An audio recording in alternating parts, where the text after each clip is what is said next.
The Extrude tool is one of the fundamental tools for modeling. But what is the Extrude tool? Well, allow me to simply show you. If you select a face and click the Extrude tool in the Quick Tools menu, you'll see this yellow gizmo. This is a normal axis manipulator. But what does that mean? Well, it certainly doesn't look normal, and that's because normals are a type of vector related to faces. Simply put, the normal is the vector that sticks out perpendicular to the surface of a face. If we go ahead and left-click drag this manipulator, you'll notice that it duplicates the face and moves it along the normal axis. But it also creates new edges and faces between the original face you had selected and the new duplicate face to maintain a connection. This is extruding. You can also left-click drag anywhere else in the viewport instead to move the extrusion along your viewing plane. You can do this for all types of selections, including multiple faces, vertices, and edges.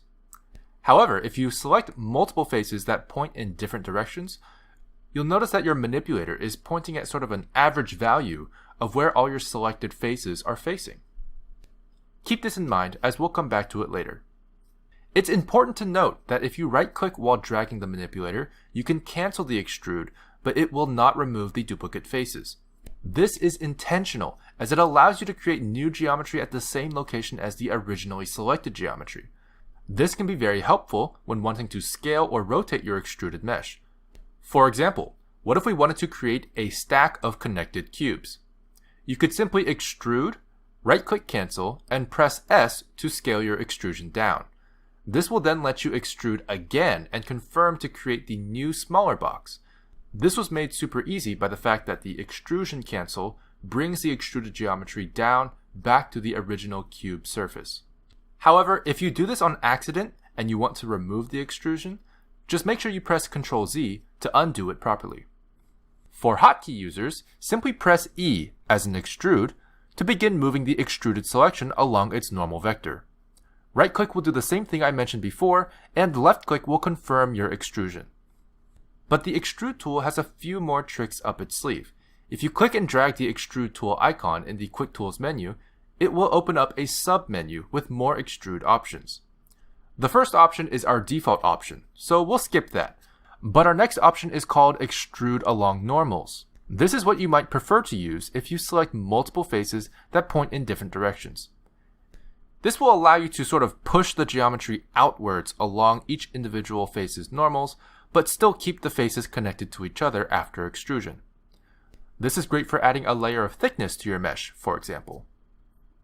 The next Extrude subtool is the Extrude Individual tool.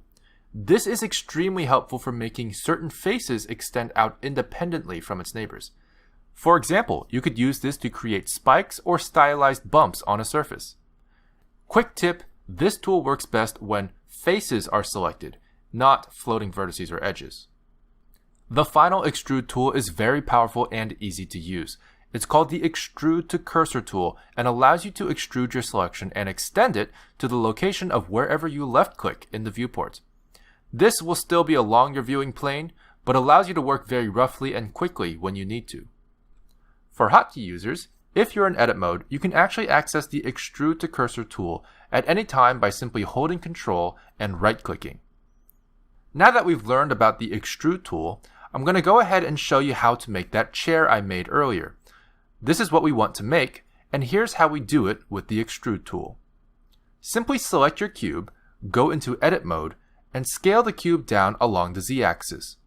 We will then use the Loop Cut tool, which will be covered in its own video, to make some additional cuts on our cube. To use the Loop Cut tool, simply select it on the Quick Tools menu and left-click drag to create a tic-tac-toe pattern, like so. This will then allow us to use our Extrude tool. Using Face Select mode, select the faces you would want to use to form the back of the chair as well as the legs of the chair. You can then go to the Extrude tool and select the subtool Extrude Along Normals. Then simply left-click drag to bring out both the chair back and the chair legs at the same time. Ta-da! You've officially modeled something in Blender.